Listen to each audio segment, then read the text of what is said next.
ala asyrafil anbiya'i wal mursalin wa ala alihi wa sahbihi ajma'in amma ba'du. Puji syukur kehadirat Allah Subhanahu wa taala yang karena atas rahmat dan hidayahnya kita bisa bertemu pada kegiatan hari ini, yaitu pada hari Kamis tanggal 16 Maret tahun 2023. Salawat serta salam kita curahkan kepada Nabi Muhammad Shallallahu Alaihi Wasallam yang insya Allah akan memberikan syafaat kepada kita semua di akhirat kelak. Perkenalkan, selamat malam. Perkenalkan, nama saya Alivia Putri Amelia, biasa dipanggil Via, yang insya Allah akan menjadi pemandu pada jalannya kegiatan malam hari ini. Oke. Sebelumnya, saya ingin menyapa teman-teman terlebih dahulu yang ada di sini. Selamat malam teman-teman semua. Oke, coba cek ombak dulu deh untuk teman-teman yang hadir. Di sini untuk boleh untuk chat di kolom chat Zoom ya.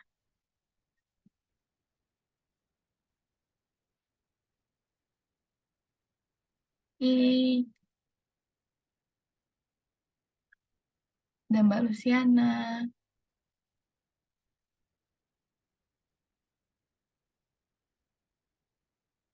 Oke, yang lain mana nih?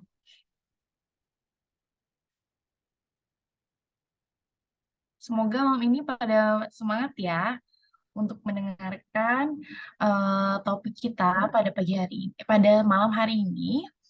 Pada malam hari ini kita insya Allah akan membahas mengenai peranan peranan kita sebagai manusia dalam menyebarluaskan kebaikan, yaitu melalui salah satu bentuk dari seni, yaitu melalui tulisan atau melalui kegiatan menulis seperti itu. Insya Allah pada malam hari ini kita akan bertemu, kita akan berdiskusi dengan dengan Mbak Adisti yang insya Allah akan menjelaskan atau menjelaskan atau memaparkan ya mengenai bagaimana sih peranan kita sebagai manusia itu ya tadi ya meluaskan kebaikan, juga menuliskan ide ataupun inovasi melalui tulisan. Oke, sebelum masuk, aku mau bertanya dulu ya ke teman-teman semua yang ada di sini. Boleh menjawabnya melalui kolom chat aja, teman-teman. Menurut teman-teman, apa sih satu kata yang terlintas ya di benak teman-teman saat mendengar kata menulis? Boleh langsung di chat ya, di chat aja.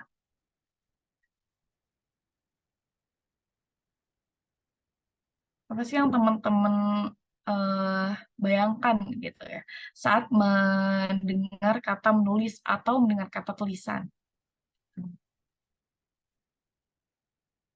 Boleh langsung jawab di kolom chat ya.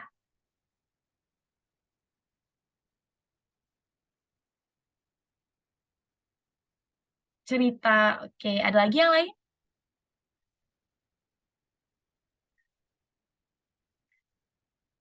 Ini ada dari hmm, Mas Andri ya. Coba kita tanya dulu ke Mas Andri. Halo, Halo, Mas. Iya, selamat malam Mas. malam. Iya, dari mana Mas nih asalnya? Saya dari Bandung, Teh. Dari Bandung. Oh iya, kumaha damang. Sehat, Teh.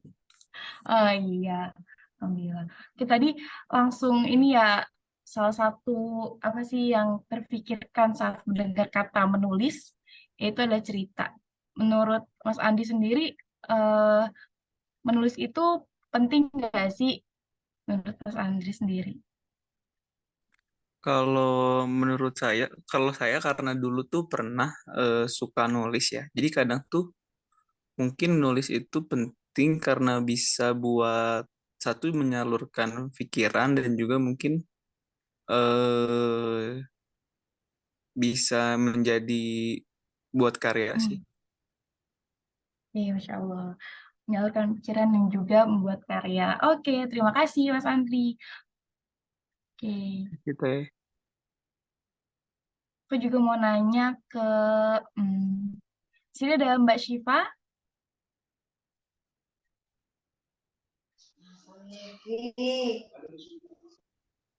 Iya, Kak. Iya, Mbak Syifa. Selamat malam. Halo, Kak. Malam, Kak. Iya, Syifa dari Afan, Kak, mana nggak asalnya? bisa. Oh, asal saya dari Brebes. Afan ya, Kak, nggak bisa on kamera. Karena Oh kalau iya, misal on kamera, iya, sinyalnya suka susah. iya, nggak apa. Kalau menurut, aku mau nanya sedikit nih ya Mbak Syifa, boleh? Iya, boleh, Kak. Iya, menurut Mbak Syifa, apa sih yang di benak Mbak Syifa saat mendengar kata tulisan? Hmm, sebenarnya dari tadi lagi mikir sih, Kak, apa ya, gitu. Oh iya, Cuma kalau tapi mendengar kata tulisan Mbak tuh Syifa kayak, sendiri, menurut Mbak Syifa sendiri menulis itu penting nggak sih? kalau menurut saya penting sih, Kak. Apalagi untuk zaman sekarang ya yang digitalisasi. Jadi semuanya bisa dituangkan lewat tulisan. Nah, kebetulan akhir-akhir ini saya juga lagi senang menulis, senang coret-coret gitu di buku. Oh iya, Iya, Masya Allah. Oke, terima kasih Mbak Syifa. iya sama-sama Kak. Oke, jadi tadi aku udah dengar ya beberapa jawaban dari teman-teman gitu mengenai penulis itu apa. Tadi dia menyampaikan pikiran gitu ya, dan juga membuat cerita dan lain sebagainya. Ya memang kalau misalkan kita mendengar menulis yang berhubungan dengan bagaimana cara kita menyampaikan ide, inovasi kita gitu, tapi melalui tulisan. Bahkan bisa juga dari tulisan tersebut bisa kita eh, alurkan gitu ya dalam bentuk visual ataupun audiovisual gitu. Oke. Eh, sebelum kita masuk lagi, eh, di sini saya ingin membacakan terlebih dahulu mengenai CV pemateri pada hari ini, pada malam hari ini. Untuk operator, boleh minta tolong untuk dipaparkan.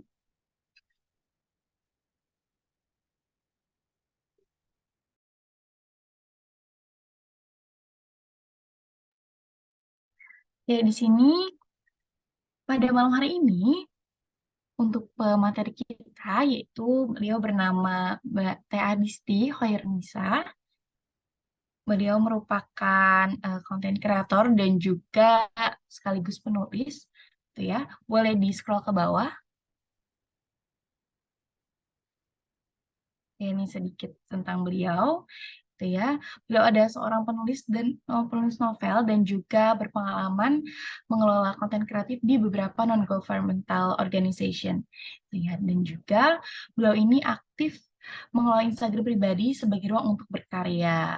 Dunia literasi digital menjadi tempat saya bertumbuh hingga saat ini, kata beliau. Oke, di sini ada pendidikan formalnya dari SMP, SMA, dan juga S1. Lalu lanjut lagi, bisa dilihat ya teman-teman semua, ada pendidikan non formalnya juga, ada beberapa workshop, dan juga kegiatan-kegiatan yang beliau lakukan. Boleh dilanjut. Sini juga ada riwayat organisasi yang memang menjadi tempat beliau untuk berpengalaman, gitu ya. Oke, boleh dilanjut. Ini ada beberapa pengalaman beliau untuk menjadi pembicara di beberapa tempat dan salah satunya juga ada ini ya untuk bedah buku begitu dan juga ada beberapa kegiatan yang berhubungan dengan konten kreator. Di sini ada beberapa karya juga yang memang telah dilakukan oleh Teh Adisti. Bisa dilihat ya teman-teman semua. Oke, terima kasih operator. Oke, selanjutnya di sini saya melihat tadi Teh Adisti, insya Allah sudah hadir di sini ya.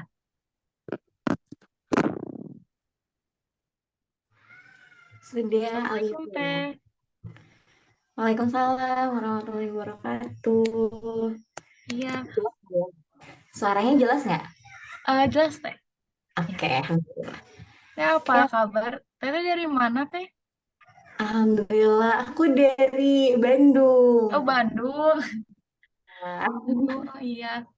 dia dari Salam mana, kenal. Sat? Aku kebetulan domisilinya di Depok Teh. Gitu. Oh, oke. Iya. Salam kenal ya Teh. Iya, sama kenal Alifia. Apa kabar Teh? Kesibukannya lagi eh, ngelakuin apa nih kegiatannya terdekat ini? Kalau boleh tahu. Iya. Kerja seperti biasa Oh di iya. Korat Senin sampai Jumat ya seperti biasa Masya masih Allah. di organisasi juga gitu. Oh iya. eh Kalau tadi aku tanya ke teman-teman gitu ya mengenai menulis itu, kalau aku boleh tanya nih ke Teh Adisi sendiri, kalau Teh Adisi sendiri saat mendengar kata tulisan itu menurut Teh apa Teh? Oke, menulis itu sedekah aku.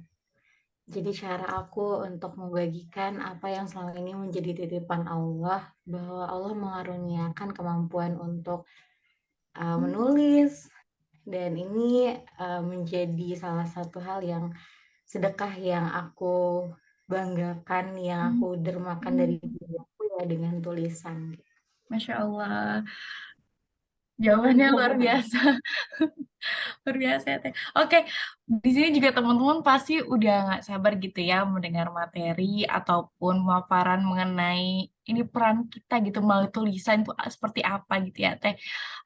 Aku langsung ini aja mempersilakan ke Teh Adisti untuk pemaparan materi mengenai peran kita dalam melalui tulisan. Oke, kepada Teh Adisti dipersilahkan. Oke, alhamdulillahirrahmanirrahim. Hatur nuhun Alivia, dipanggilnya Alivia ya? Iya, boleh Teh Via juga boleh. Alvia ya, oke Via. Sebelumnya aku izin share screen dulu ya Via Iya ya. Teh. Boleh tolong ini nggak ya co-host yang Adis di screen? Sebentar.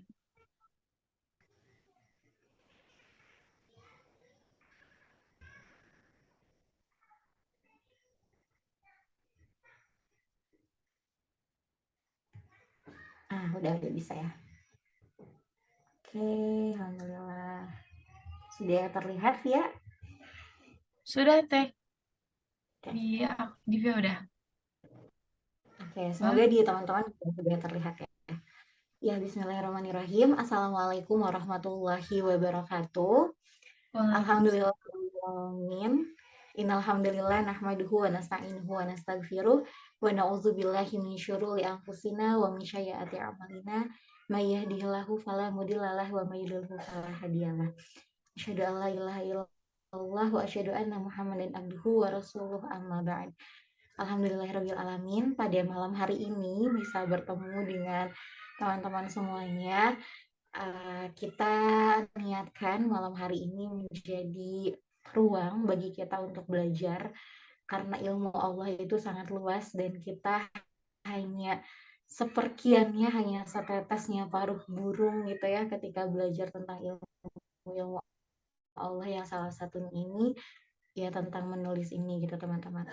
Kita niatkan, kita berdoa dalam hati masing-masing bahwa ini adalah majelis ilmu. Kita sharing di sini, teman-teman bisa berbagi sama ini. Di sini pun aku mencoba untuk berbagi ke teman-teman semuanya. Nabi Sohli Sadri wa Yasirli Amri wa Uqdatan min lisani yafqahu qawli. Semoga Allah menaungi majelis ilmu kita. Semoga Allah menaungi dengan rahmatnya dan malaikat-malaikat turut mendoakan pertemuan kita pada malam hari ini. Ya, seperti halnya tadi yang disampaikan oleh Via ya di awal gitu. Via juga sempat nge-trigger ke teman-teman yang ada di sini tentang apa sih yang terbersit di benak kita ketika mendengar kata tulisan, menulis, aktivitas yang berkaitan dengan menulis gitu dan lain sebagainya. Tadi banyak ya yang bicara tentang era digitalisasi di mana kita sudah dimudahkan dengan beragam tools, teknologi yang mengasah kita entah itu di dunia tulis menulis dan lain sebagainya gitu. Dan tadi juga Via nge-trigger gitu, bagi aku sendiri tuh sebenarnya nulis tuh apa sih gitu. Dari dulu tuh aku menemukan akhirnya filosofi tadi tuh ya Via, itu tuh perjalanan yang sangat panjang gitu. Jadi dari aku SD, jadi awalnya tuh sebenarnya suka baca dulu gitu, terus ngerasa gundah gitu, ngerasa resah kok hasil bacaan tuh selama ini sayang ya kalau cuman aku aja gitu yang dapat gitu dari secak itu luar biasa banget isinya. Allah menitipkan banyak ilmu di sana. Rasanya sayang aja kalau manusia lain tuh nggak ikutan tahu gitu, nggak ikutan tahu ini tuh ilmu-ilmunya Allah. Maka dari itu kan Allah menitipkan kemampuan ini kepadaku, dan akhirnya ketika aku membagikannya kepada orang lain itu adalah bentuk sedekah aku gitu. Secara harta, secara tenaga, secara waktu mungkin aku tidak banyak untuk mendedikasikan waktu aku untuk orang lain, harta aku untuk orang lain, tapi semoga dengan tulisan ini adalah bentuk sedekah paling berharga yang bisa aku dermakan buat orang lain, buat orang-orang di sekitar aku gitu. Jadi itulah filosofi yang aku selama ini tanamkan dalam diri aku, bahwa nulis ini adalah sedekah aku. Jadi rasanya tuh kurang gitu kalau dalam satu pekan aja nggak sharing sama teman-teman yang lain gitu, entah itu di platform media sosial. Dan alhamdulillah pun saat ini aku bekerja sesuai dengan yang menjadi fashion aku gitu. Jadi kalau di luar sana yang teman-teman mungkin pernah dengar ya, katanya nikmat sekali ketika hobi kita itu dibayar gitu. Dan itu aku rasakan betul. Rasanya itu kayak nggak kerja sebenarnya selama ini tuh.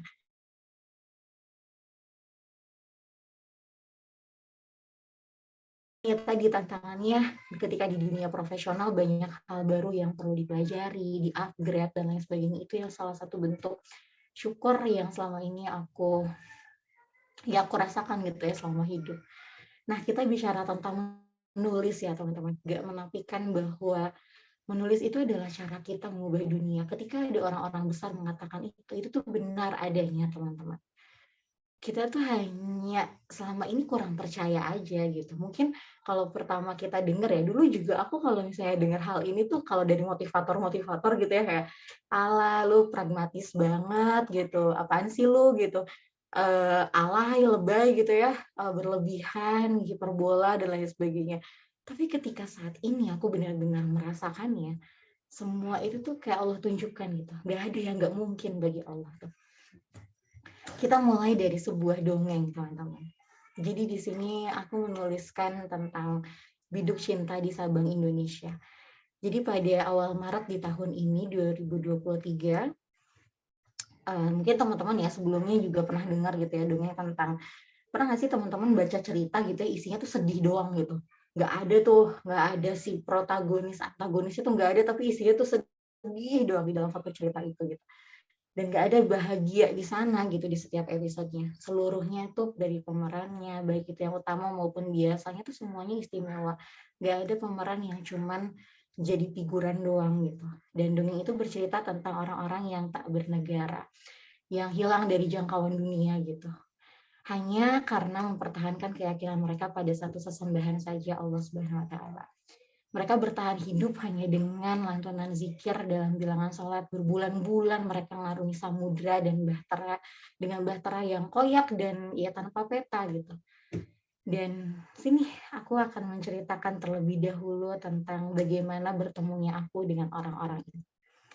Jadi di awal Maret 2023, qadarullah aku dapat kesempatan dari PBB, dari UNHCR untuk bertemu dengan pengungsi Rohingya yang ada di Aceh, yang ada di Sabang, Nusantara, di Indonesia. Mereka jumlahnya ratusan, banyak sekali, dan mungkin ini juga teman-teman banyak mendengar ya di media sosial atau media-media mainstream berita lainnya, banyak dari mereka yang berbondong-bondong datang ke Indonesia dengan perahu seadanya yang seperti teman-teman lihat di foto yang aku tampilkan. Mereka datang ke Indonesia dengan kondisi perahu yang seperti itu, bayangkan teman-teman, 200 orang banyaknya yang bertahan hanya sekian ratus saja sampai di Aceh, sampai di Indonesia. Dan mereka sampai ke Aceh pun dalam kondisi yang mereka nggak tahu bakal diterima atau enggak sama kita sebetulnya. Itu ketika aku mewawancara salah satu dari mereka gitu ya, remaja-remaja di sana, ibu-ibu di sana ketika diwawancara. Tapi satu hal yang pada saat itu masih teringat sampai hari ini, bahkan kan kejadiannya masih hangat sebenarnya kemarin awal Maret. Kurang lebih 1 pekan aku di sana, ketemu sama mereka, interaksi langsung, ngobrol langsung, merasakan betul bagaimana anak-anak kecil di sana tuh begitu tulus, senyum mereka begitu polos, mereka memegang tangan kita, seolah-olah matanya tuh berbicara, tolong aku, gitu ya. Dan ketika diwawancara gitu ya, ibu-ibu di sana tuh selalu bilang, ketika ditanya kenapa memilih Indonesia sebagai tempat mereka berlabuh gitu. Sebelumnya mungkin teman-teman juga tahu ya bagaimana konflik di Rohingya gitu, konflik di Myanmar yang terjadi sama etnis Rohingya ini. Bagaimana orang-orang Muslim di sana itu ya terjadinya persengketaan dan lain sebagainya dengan agama lain di sana. Jadi konflik-konflik yang bukan hanya tentang konflik antar suku ya, tapi antara agama. Dan orang-orang Muslim di sana, saudara-saudara kita ini teman-teman, mereka berbondong-bondong mencari negara yang bisa menerima mereka. Dan Indonesia yang dituju oleh mereka. Ketika ditanya alasannya apa, orang-orang Indonesia itu punya hati yang luas untuk menerima kami. Bayangkan, jawaban setulus itu gitu. Yang mungkin nggak semuanya orang Indonesia juga. Coba di sini teman-teman, ada nggak yang benar-benar ngikutin si isu Rohingya ini? Via deh, Via ngikutin nggak Via? Jujur kalau saya sendiri baru kayak tahu aja gitu Teh, jadi nggak ngikutin. Nah, baru dengar-dengar aja gitu ya. Iya. Oke, kan selama ini juga memang kita tuh banyak mendengarnya tentang Palestina, Suriah, Uighur yang terbaru, atau ya Rohingya juga gitu ya salah satunya. Negara-negara Muslim yang saat ini dalam kondisi yang tidak baik-baik saja. Mereka hanya etnis, mereka hanya suku. Mereka nggak ada tempat berlindung lagi gitu. Dan ketika anak-anak di sana, jadi ada satu surat, aku menerima 3 surat dari anak-anak di sana. Aku mau mereka bisa menulis, aku mau mereka bisa mengeluarkan isi hati mereka. Jadi di sana itu sebenarnya gimana cara aku komunikasi juga itu pakai bahasa tubuh. Jadi mereka juga nggak ngerti bahasa Inggris kan. Sebagian ada yang paham, sebagian ada yang nggak bisa sama sekali.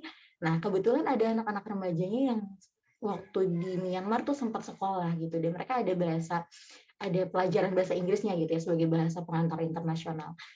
Mereka ada yang bisa, terus kita benar-benar pakai bahasa seadanya. Aku mengarahkan mereka untuk belajar menulis dalam waktu 1 pekan aku ketemu mereka. Aku mau tahu sebetulnya apa sih yang ada di hati mereka gitu. Aku mau mereka mencurahkannya. Aku mohon maaf belum bisa menampilkan di sini ya si tulisan mereka, karena itu salah satu dokumen rahasia sebetulnya. Karena ini reportasenya pun memang reportase untuk campaign kemanusiaan di bulan Ramadan gitu, yang di bulan yang sebentar lagi ya, kita Hamin berapa berarti, Hamin 6 ya, Hamin 6, Hamin 7 gitu, mendekati Ramadan. Sehingga campaign ini insya Allah akan launching di bulan Ramadan ini gitu bersama PBB gitu. Nah, ketika ditanya gitu ya, aku membaca isi surat mereka, jawaban mereka apa teman-teman? Ketika ditanya harapan mereka itu hanya ingin diakui sebagai warga negara. Mereka ingin bisa sholat, ingin bisa ngaji dengan tenang, tanpa mereka merasa takut nyawa mereka tuh terancam. Bayangkan kita yang selama ini mendengar suara azan bersaut-sautan di mana-mana, yang nggak berhenti dari Sabang sampai Merauke, bersaut-sautan terus-menerus selama 5 waktu gitu ya di hidup kita. Kita yang sholat itu hanya bisa di mana aja dengan nyaman. Teman-teman di kampus tuh banyak masjid-masjid, musola-musola di kampus, di fakultas. Teman-teman yang udah beraktivitas di luar pun banyak masjid-masjid di sekitar teman-teman. Mereka untuk sholat aja tuh merasa nyawa mereka tuh terancam. Mereka untuk baca Al-Quran aja susah. Kita yang dapat kemudahan itu, sholat aja dinanti-nanti gitu ya. Kita yang dapat kemudahan itu baca Al-Quran aja ketika ingat doang. Atau baca Al-Quran aja ketika untuk menggugurkan kewajiban aja gitu, yang anak-anak aktivis dakwah mungkin di kampusnya, ya udah ini punya targetan nih untuk hafal Quran atau untuk baca Al-Quran, atau kita yang sholat hanya untuk ketika punya punya keinginan doang gitu supaya Allah kabulkan sehingga sholat-sholat kita lebih khusyuk, sholat-sholat kita lebih dipanjangkan bacaannya. Mereka tuh tidak menunggu waktu lapang dulu, mereka nggak nunggu untuk meminta dulu gitu. Mereka dalam kondisi terhimpit, sulit tuh melakukan sholat dan baca Al-Quran, dan itu yang mereka mau. Ketika di benak aku ya, Via, mereka itu dikasih kesempatan untuk menulis, di benak aku tuh anak-anak tuh akan nulis, aku ingin bisa sekolah, Kak. Aku ingin bisa menggapai cita-citaku. Segala hal tentang dunia yang waktu itu tuh aku bayangkan gitu ya, yang ada di tulisan mereka. Tapi ketika aku baca, ketika mereka nulis ke bahasa Inggris, ketika ditranslate, ketika semuanya lebih jelas gitu ya, karena memang grammar verbs-nya juga rada lumayan acak-acakan, tapi paham betul gitu maksud mereka tuh ke sana. Gak ada niat karena dunia sedikit pun. Gak ada niat yang kayak kita gitu ya, minta tuh dunia doang gitu. Minta biar ini, sukses ini, lanjut S2, lulus kuliah, dan lain sebagainya. Hanya tentang dunia, dunia, dan dunia. Yang mereka minta tuh itu. Satu yang karena dunia, mereka ingin diakui sebagai warga negara gitu. Itu aja. Dan ini adalah potret aku sama anak-anak di sana. Bahagia sekali pada saat itu, benar-benar menyadarkan aku bahwa banyak sekali ternyata peran-peran yang menunggu kita gitu. Dan barangkali teman-teman, lewat tulisan inilah yang akan menerbangkan kita, menerbangkan impian-impian kita yang tadinya tidak mungkin, tapi Allah jadikan mungkin gitu. Kenapa aku bisa sangat percaya gitu ya bahwa tulisan itu bisa menerbangkan mimpi-mimpiku, bisa mempertemukan aku dengan banyak lagi orang, bisa membawa aku untuk menjelajahi setiap bumi Allah. Itu karena ini teman-teman.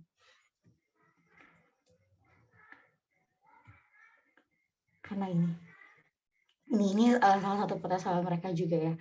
Jadi ini tepatnya ada di PD, mereka ada di PD, ada di Loksmawe, ada di Aceh Besar juga, ada di beberapa tempat yang ada di pesisir Aceh. Tulisan-tulisanku akhirnya membawaku pada bertemu dengan mereka, bertemu dengan manusia-manusia istimewa ini. Bayangkan teman-teman, nggak ada kan ya di situ senyum-senyum terpaksa, senyum-senyum yang berat, aduh ini skripsi gimana nih gitu ya. Atau anak-anak sekarang, aduh nggak nemu gadget tuh udah greget gitu ya. Ini nggak ada senyum itu teman-teman. Semuanya tulus, semuanya mereka, ya apa adanya mereka gitu. Mereka tinggal di sini, mereka tinggal di negara kita saat ini, ada di sekitar kita, yang mungkin kita nggak sadari keberadaan mereka. Kenapa pada akhirnya aku percaya bahwa tulisan itu bisa mengubah dunia? Karena itu yang menjadi warisan nenek moyang kita, teman-teman. Kartini ketika menyuarakan emansipasi wanita, itu bicaranya tentang tulisan, melalui tulisan. Surat-surat yang dia kirimkan kepada Estella Zihandelar, salah satu tokoh di Belanda sana, itu tuh tentang dengan apa, dengan cara apa ya, dengan tulisan, dengan surat-suratnya Kartini. Pada saat itu Kartini nggak ada Instagram yang kayak kita bikin postingan terus bisa viral tulisan kita. Susah waktu itu kan, nulis sembunyi-sembunyi, di mana dia harus tetap memegang eruh adat Jawanya, tapi dia ingin tetap bisa sekolah. Dia menuliskannya, dia kirimkan surat-suratnya kepada Estella Zihandelar, kepada tokoh-tokoh di Belanda lainnya. Dia suarakan tentang emansipasi wanita, tentang perempuan, tentang kebebasan suara perempuan untuk bersuara. Dan itu lewat apa? Lewat tulisan. Jadi tulisan ini adalah upaya kita untuk menghidupkan Kartini di masa kini. Barangkali kita adalah Kartini-Kartini selanjutnya gitu ya. Gak memandang kamu perempuan atau laki-laki, dan barangkali ke depan itu ada Kartini versi laki-laki yang menyuarakan suara laki-laki gitu ya. Yang entah apa gitu, yang mungkin saat ini ada isu-isu tentang gender, tentang isu laki-laki dan perempuan. Aduh, ini terlalu luas ya bahasannya. Tapi ya itu gitu, tulisan itu, menulis itu adalah upaya kita untuk menghidupkan Kartini masa kini. Karena nenek moyang kita itu adalah para penulis, teman-teman. Penulis legenda mereka itu. Mereka abadi bersama karya-karyanya mereka. Menulis adalah warisan dari bangsa ini. Sebuah bentuk perlawanan, kebebasan, dan keberanian. Karena itu yang dilakukan oleh Kartini pada saat itu. Kartini nggak dengan cara dia melukis atau apa gitu ya. Apalagi pada saat itu kalau bersuara tuh mungkin ya sangat sulit gitu ya, keterbatasan hal lainnya. Tapi dengan tulisan Kartini melakukan itu. Dan sejarah tidak akan pernah ada jika bukan pena yang mengabadikannya. Kita nggak akan bisa tahu tentang Kartini kalau sejarawan-sejarawan zaman dahulu itu tidak menuliskan tentang ibunda kita, tentang sosok Kartini, atau bahkan kita bicara lebih jauh tentang kehidupan Rasulullah dan sahabatnya, tentang bagaimana Islam ini sampai hari ini pada kita. Itu dimulai dengan apa? Dengan lewat apa ya? Lewat tulisan. Kalau nggak ada itu kita nggak bisa tahu. Qadarullah kita nggak bisa tahu, karena tulisanlah yang membawa kita akhirnya tahu dunia di masa lalu, dunia kita masa kini, dan bagaimana kita akan mengubah dunia kita di masa depan dengan tulisan. Itu yang selalu aku percaya. Jadi ketika banyak gitu ya saat ini di Instagram teman-teman yang bahkan aku nggak kenal sama sekali, tapi mereka menyuarakan bahwa mereka ingin bisa menulis, mereka ingin berani untuk menyuarakan tulisan-tulisan mereka, perspektif mereka, ide mereka, inovasi mereka, itu aku sangat dukung sekali gitu.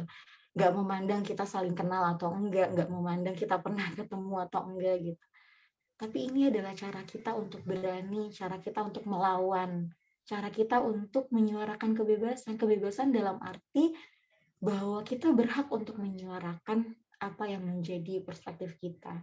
Dengan tadi tentunya banyak kaidah-kaidah ketika nanti kita lebih profesional ya, kita lebih belajar lebih lanjut gitu bagaimana ya kaidah-kaidah ketika kita menulis di publik, bagaimana kita menjaga etika dan lain sebagainya. Nah, maka dari itu, ini adalah selain sunatullah, selain bagaimana menulis itu adalah salah satu warisan dari Kartini ya, dari ibunda kita, dari bangsa ini, menulis juga ternyata salah satu hal yang Allah juga perintahkan teman-teman. Ini udah sering pasti familiar sekali gitu ya di teman-teman. Mungkin khotib-khotib Jumat atau kajian-kajian yang pernah teman-teman ikuti pun pernah mengutip hal ini, tapi kitanya sadar atau enggak gitu.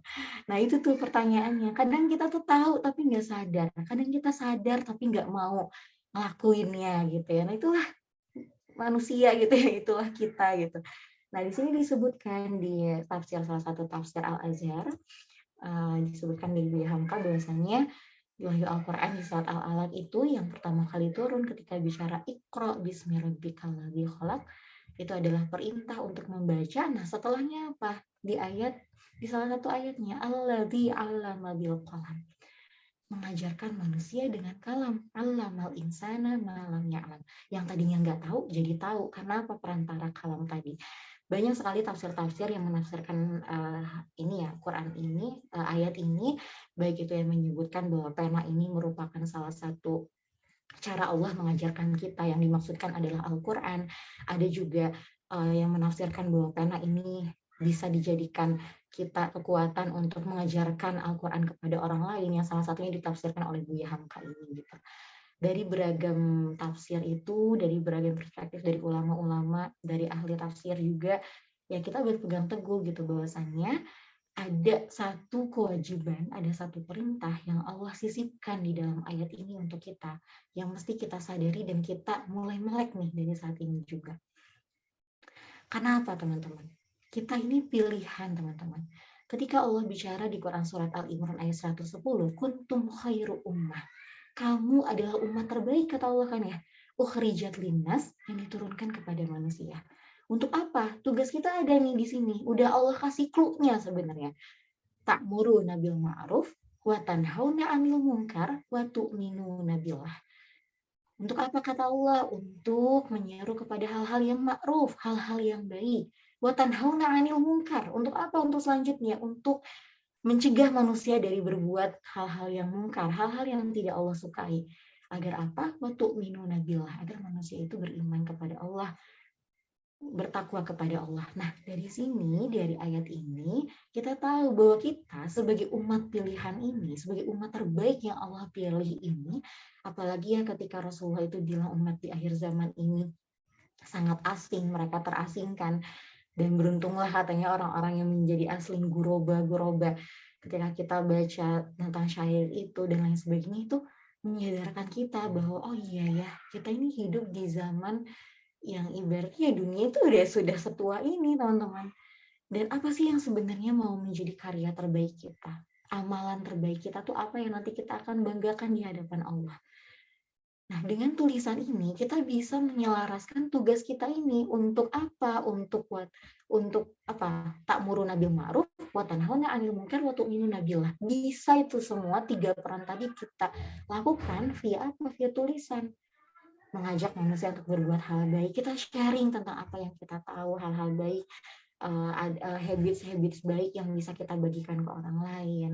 Wa tanhauna 'anil munkar, mencegah manusia dari kemungkaran. Kita coba untuk nge-counter hal-hal yang terjadi di sekeliling kita. Ketika melihat kemungkaran itu kita tidak dengan malah ikut-ikutan atau bahkan sedih gitu ya kalau misalnya mahasiswa atau orang-orang yang paham gitu ya ketika ada isu-isu di sekeliling kita tuh malah ikut ngomporin gitu, malah ikut komen-komen yang itu nggak semestinya, nggak bijak dan lain sebagainya.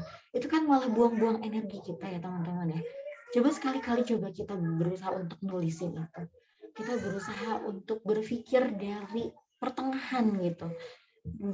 Menjadi umat yang menyenangkan, menjadi rahmatan lil alamin bagi semuanya, menenangkan dan bijaksana. Dan itu yang bisa kita lakukan dengan tulisan ketika ya menyelaraskan dari perintah Allah ini. Untuk apa? Untuk tadi wa tu'minuna billah wa tanhauna 'anil munkar wa tu'minuna billah. Seperti itu. Nah, kemudian bicara tentang tulisan ini adalah dakwah kita, teman-teman. Karena dakwah itu bukan perkara siapa yang menyampaikannya, bukan tentang siapa kamu, latar belakang kamu apa, tapi apa yang disampaikannya. Berarti kan isinya gitu ya, isi dari tulisan kita, yang itu kita niatkan untuk dakwah. Dakwah itu selalu bicara mengenai peran-peran yang bisa diisi, bukan saling tunjuk dan menghakimi. Kita lihat saat ini bahwa banyak gitu ya, orang-orang itu yang ketika ada temennya nih berusaha untuk sharing gitu ya di Instagram, misalnya dia mulai rajin nulis-nulis, itu ada aja gitu orang-orang yang Allah uji hatinya dengan dengki, iri dengki tuh ngomen gitu ya, apaan sih lu sok soleh banget gitu, apaan sih lu sok jadi orang bener dan lain sebagainya gitu ya. Padahal tadi kita itu bicara dakwah itu bicara tentang peran-peran yang bisa kita isi, bukan saling menghakimi. Karena dakwah itu memang tak mengenal tempat dan waktu, tapi belajar menghormati keadaan di sekitarmu. Itulah dakwah. Karena pada akhirnya bicara tentang bagaimana kamu dan orang-orang di sekelilingmu, bukan tentang kita mau dilihat orang gitu ya, dakwah nih apa namanya di media sosial gitu ya supaya followersnya banyak, supaya dapat endorsan nanti kalau udah gede gitu ya followersnya, itu bonus aja teman-teman. Karena pada akhirnya yang saat ini pun aku yang menjadi ketenangan hati aku, yang menjadi semangat aku untuk terus ada di jalan ini tuh ketika dapetin DM, direct message dari orang-orang yang bahkan gak aku kenal gitu, tapi mereka itu dengan tulus mendoakan. Mereka dengan percaya menceritakan kisah-kisah mereka, perjalanan mereka bersama keluarganya, permasalahan apa yang mereka hadapi di keluarga. Mereka mencoba untuk mencari pegangan, mencari solusinya ke aku yang bahkan aku nggak kenal mungkinnya sama mereka, mereka nggak kenal aku juga di kehidupan nyata gitu, tapi mereka mempercayakan itu. Itu yang menjadi alasan aku sampai hari ini. Karena ternyata Allah menitipkan ketenangan itu di hati-hati mereka mungkin ketika baca tulisan-tulisan aku gitu. Dan tulisan-tulisan itu teman-teman semata-mata demi Allah itu tuh hanya titipan dari Allah. Maka dari setiap tulisan yang aku buat pun selalu di akhirnya aku cantumkan bahwa pesan ini adalah untukku sebelum kamu. Pesan ini tuh sekali-kali bisa aku baca ketika aku futur, ketika aku lupa dengan apa yang aku sampaikan, aku scrolling Instagram sendiri teman-teman. Apa sih yang pernah aku ucapin ke orang-orang sampai orang lain bisa berubah sedangkan kok aku masih gini-gini aja misalnya. Itu sebenarnya jadi nasihat buat diri sendiri teman-teman. Karena kadang gitu, kalau ke orang lain tuh gampang banget, tapi diri sendiri Masya Allah luar biasa banget ya ujiannya. Nah maka dari itu kan di surat As-Saff juga Allah menyebutkan Allah itu sangat membenci orang-orang yang mengatakan apa yang tidak dikerjakan. Maka dari itu tulisan-tulisan inilah yang menjadi artefaknya, menjadi figuran artefaknya ketika amalan mulai futur, ketika mulai lupa sama Allah, ketika mulai jauh dengan Allah, ketika sholat udah rasanya hambar, baca Al-Quran rasanya hanya menggugurkan kewajiban aja, aku mulai baca lagi tulisan-tulisan yang pernah aku tulis. Ya Allah, begitu pada saat itu Allah, ketika aku menulis itu Allah menitipkan ilhamnya, menitipkan ilmunya di sana. Dan itu pada akhirnya menjadi nasihat buat diri sendiri, teman-teman. Dan tulisan-tulisan kita pada akhirnya akan menjadi artefak amal yang kalau kita nggak ada nih, nanti suatu saat aku nggak ada, terus teman-teman masih mau kenalan dengan tulisan-tulisan aku, teman-teman bisa baca satu persatu. Dan jika ada hal baiknya, semoga bisa terus mengalir pahalanya walaupun aku udah nggak ada. Itu tujuan utamanya. Jadi semoga dengan itu menyadarkan kita bahwa ternyata banyak sekali hal yang bisa kita rubah, banyak sekali hal yang bisa kita lakukan dengan tulisan. Nah, lalu sekarang bicara bagaimana nih kita mau memulainya. Kita mau mulai dari mana gitu ya. Nah, di sini yang perlu kita samakan perspektifnya adalah kita itu adalah influencer agama kita, teman-teman, yang menjadikan Al-Quran sebagai sumber inspirasinya. Ingat, tidak ada yang gagal dalam kompetensi menjadi diri sendiri. Jadi teman-teman tuh ketika menjadi diri sendiri, lawannya tuh cuma diri teman-teman sendiri. Ngelawan malesnya, ngelawan gak konsistennya, ngelawan insecure-nya, ngelawan hal lainnya gitu. Jadi bukan orang lain sebenarnya yang menjadi yang menjadi bahan kompetisi kita itu gitu. Pada akhirnya itu diri sendiri. Dan kita tuh nggak akan pernah gagal untuk berkompetisi sama diri sendiri. Kita bisa untuk melawan diri kita sendiri. Maka mulailah perkenalkan dirimu pada dunia. Karena apa yang kamu lakukan itu semata-mata agar orang lain melihat Islam dalam dirimu. Teman-teman, orang yang di luar sana, mereka nggak baca Al-Quran yang kita baca. Mereka nggak mempelajari sirah-sirah yang kita pelajari. Mereka enggak mengenal Rasulullah, manusia nomor 1 di muka bumi ini, yang hatinya begitu mulia. Mereka nggak tahu itu. Orang-orang kafir di luar sana nggak tahu itu. Tapi mereka tuh melihat Islam tuh dari kita, dari kamu, dari aku, dari kita semua. Mereka tuh lihat agama ini tuh dari kita loh, teman-teman. Dari bagaimana kita berbicara, dari bagaimana kita bersikap. Teman-teman yang masih kuliah, kelihatan nih gitu ya, orang-orang mungkin yang kita misalnya pakai kerudungan rapi, tapi kelasnya telat, nggak disiplin, tugas-tugas nggak dikerjain. Kebayang nggak apa yang di pikiran mereka? Halah, entong siga si eta. Ini sini bukan orang Sunda semua ya. Jangan kayak si itu, lu nanti ini badan doang, rambut doang yang lu tutupin panjang-panjang gitu ya, tapi lu nggak bisa jaga diri misalnya. Atau yang perempuan-perempuan nih yang kadang kita sering alfa gitu ya, walaupun kita pakai kerudung yang menutup, yang panjang tuh, kita harus tetap memperhatikan ini tuh baik nggak sih, ini tuh indah nggak sih gitu, ini tuh mencerminkan seorang muslim yang indah nggak gitu, karena ya bagaimanapun Allah mencintai keindahan gitu. Jangan sampai orang-orang di sekitar kita tuh ngelihat kita uhti-uhti bau gitu ya, uhti-uhti yang malas, yang nggak disiplin gitu, karena pada akhirnya mereka itu akan melihat Islam dari diri kita. Mereka akan melihat agama ini dari diri kita.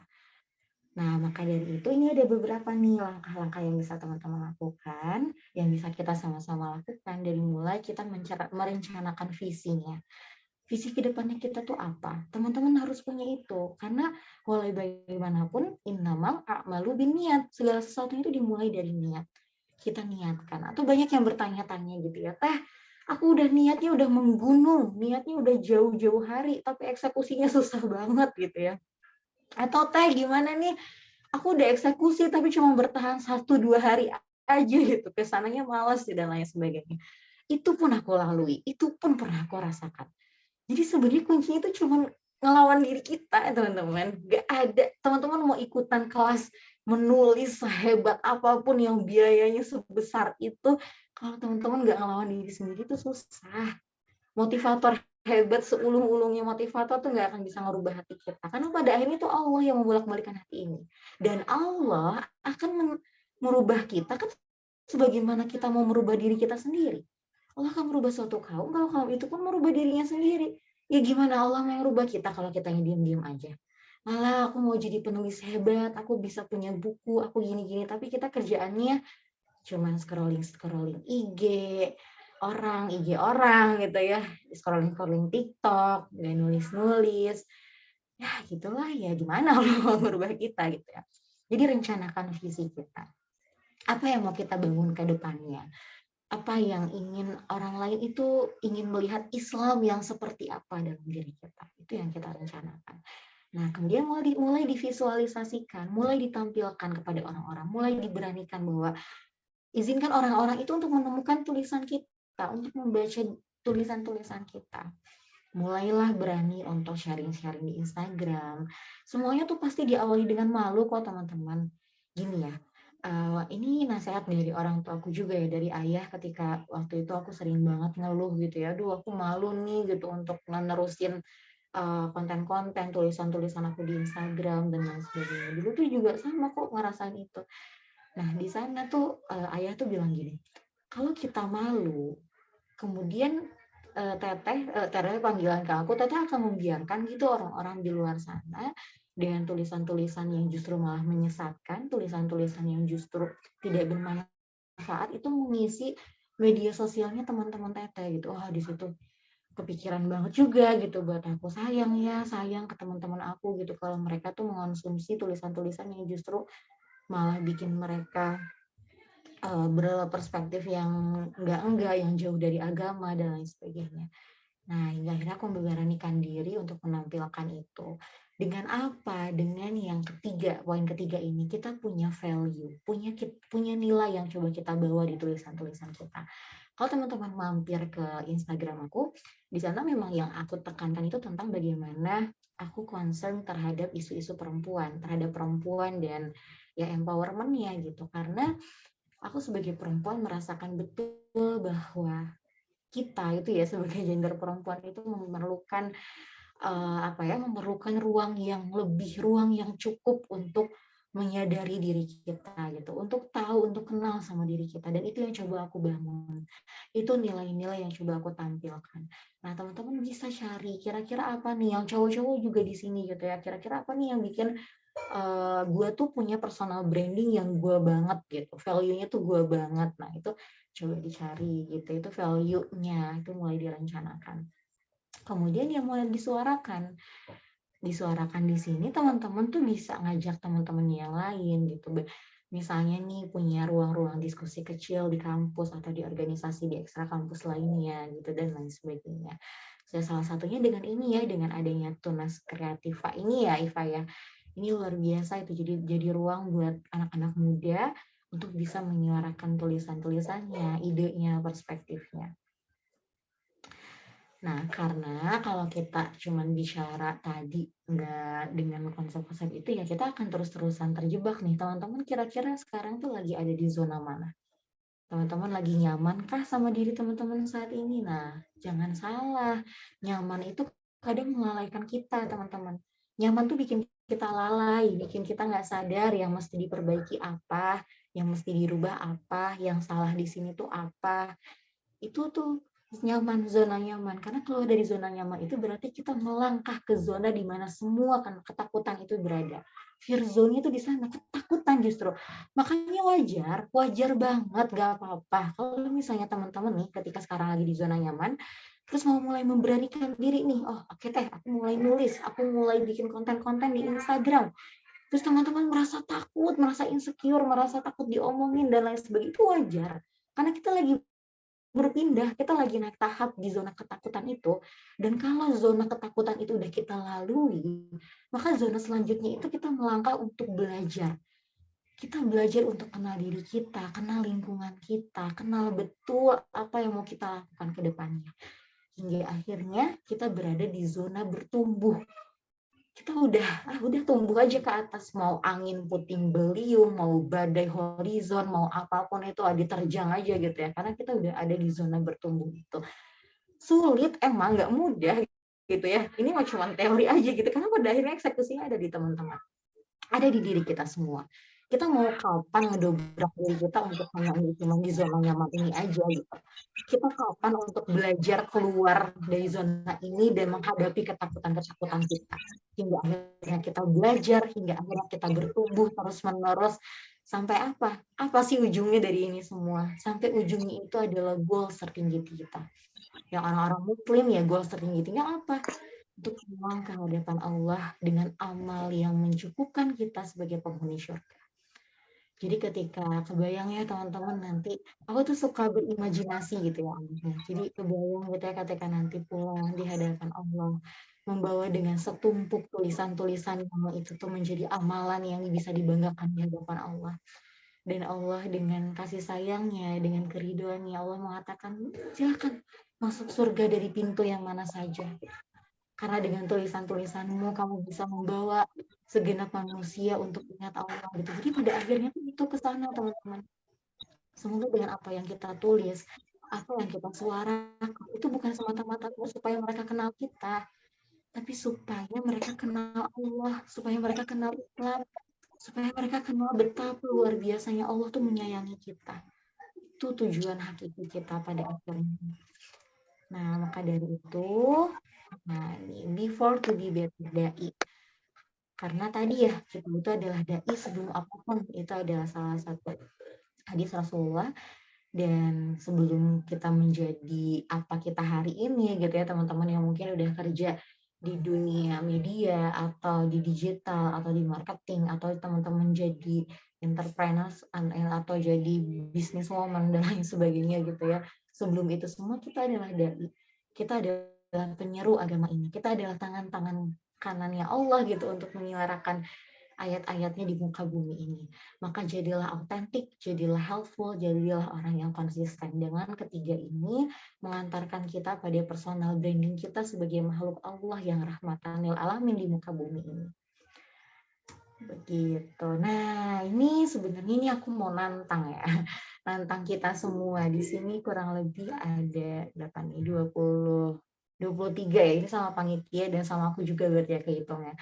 Nah, di sini kita mau nantang diri kita. Kita coba bikin 2-3 kalimat yang itu tuh mengandung atau menafsirkan kata Ramadan. Karena sebentar lagi Ramadan gitu ya. Kita coba nih tantang diri kita. Terus kita coba publikasi si tulisan tadi di story IG kita. Bebas dengan background apapun, teman-teman. Sekarang background kita lagi sharing gini juga boleh atau apapun yang berkaitan sama tulisannya teman-teman.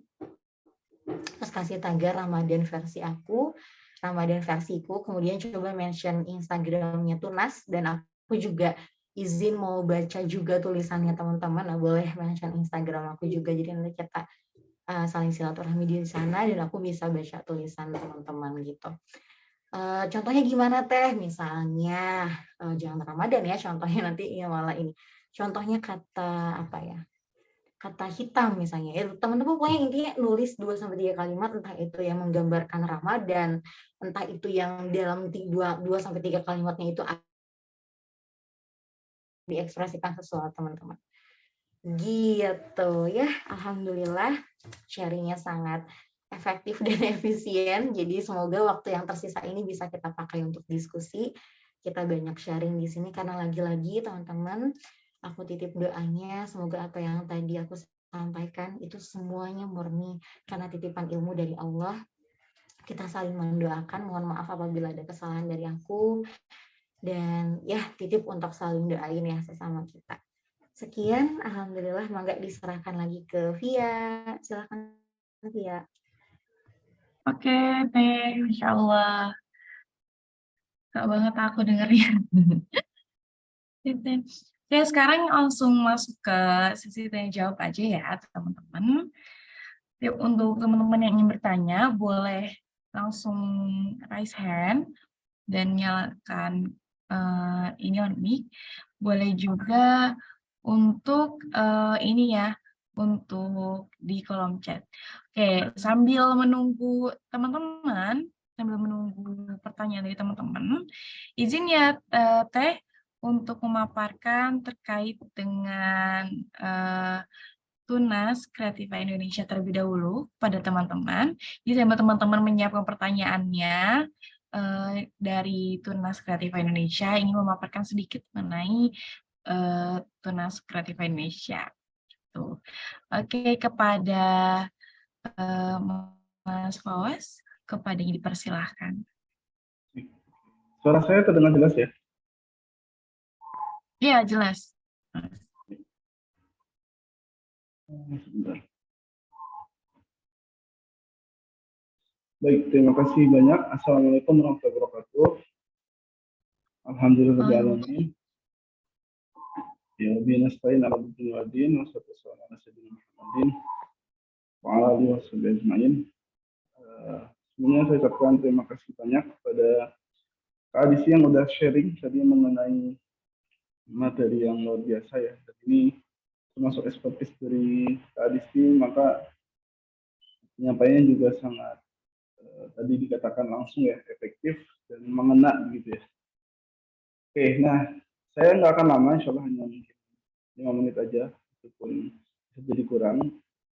Ingin coba menyampaikan dan memperkenalkan apa itu Tunas Kreatif Indonesia. Barangkali di sini ada teman-teman yang masih belum tahu atau baru pertama kali mengikuti kegiatan Tunas.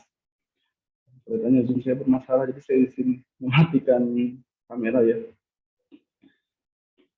Oke, Tunas memiliki tagline menjadi tempat yang nyaman bagi penulis pemula ya, atau bagi calon penulis. Maka kita coba memberikan pelayanan bagi para penulis baru atau calon penulis dalam menghasilkan karya. Nah, diawali sebuah masalah bahwa kita sudah sangat paham sendiri, Indonesia memiliki tingkat literasi yang rendah. Bahkan di tahun 2019, kita berada di ranking ke-62 dari 70 negara dalam hal literasi. Dan sayangnya memang jumlah ketersediaan buku di Indonesia pun masih sangat rendah ya. Itu hanya 1 buku berbanding 90 orang. Padahal idealnya lebih dari itu. Dalam 1 tahunnya kita masih membutuhkan lebih banyak buku untuk bisa dihadirkan di tengah masyarakat. Nah, tetapi yang tidak kalah menjadi perhatian adalah penulis yang ingin menjadi penulis atau bahkan penulis itu sendiri seringkali memiliki beberapa hambatan dalam menulis, misalnya mengenai kepercayaan diri, kemudian juga kesulitan mencari waktu, dan atau setelah memiliki tulisan juga bingung hendak diapakan tulisan tersebut atau harus diterbitkan di mana. Dari 3 masalah itu kami coba memberikan solusi dengan pendekatan yang tentu saja kooperatif ya. Kami mencoba menghasilkan penulis yang berkualitas dengan tulisan yang berkelas. Jadi kami tidak hanya berfokus pada menghasilkan tulisan yang berkualitas, tapi juga bagaimana membentuk penulis yang berkualitas ya, atau di sini kami tulis dengan beradab. Karena kita juga tidak bisa menutup mata banyak sekali penulis yang, mohon maaf, mungkin secara kepribadian tidak bisa diteladani gitu. Ini yang tentu saja menjadi sebuah paradoks ya dalam hal kita sebagai manusia. Maka dari itu kita menyediakan step by step support oleh seorang tutor atau mentor secara intensif untuk bisa menghasilkan tulis yang tadi ya tidak hanya karyanya bagus, tapi juga dirinya bisa memiliki kepribadian yang baik. Oke, visi kami adalah menghasilkan atau provide a better world with inspiring words, di mana kita coba menghadirkan dunia yang lebih baik ya dengan perantara kata-kata, dan misi kami adalah memproduksi buku yang berkualitas, menghasilkan tulis yang berkelas, dan juga berbasis kepada teknologi. Value-nya ada 3 ya, kreatif, inspiring, dan qualified. Kami ingin menghasilkan para penulis yang kreatif, inspiring, tapi juga memiliki kualifikasi yang baik. Tadi sudah disampaikan sebelumnya.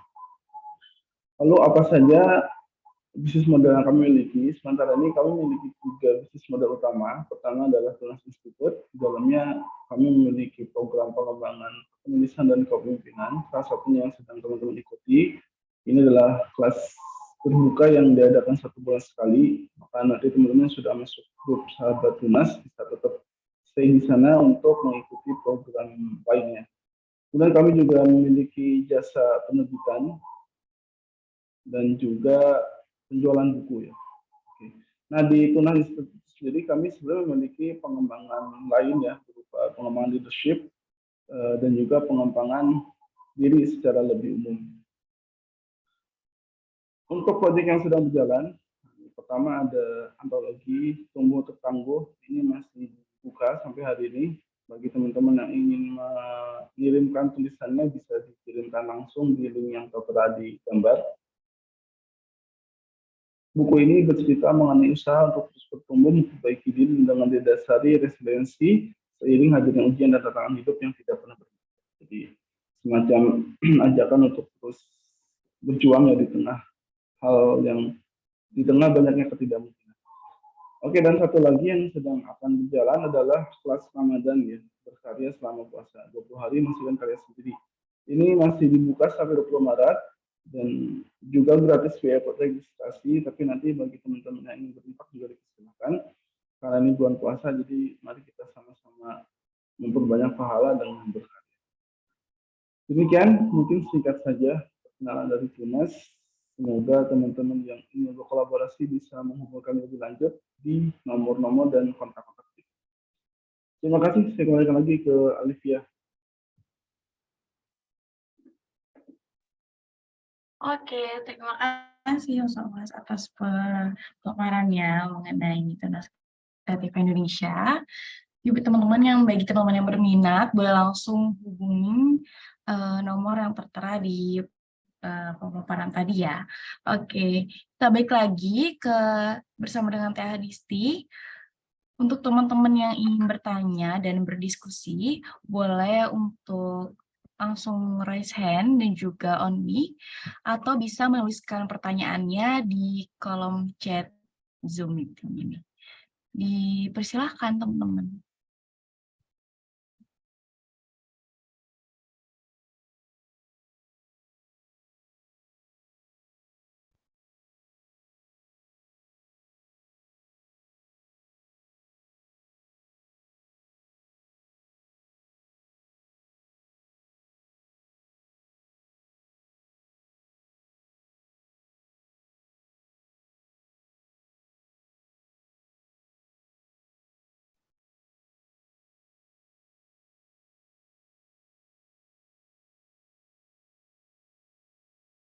Ada yang raise hand kayaknya, Kak.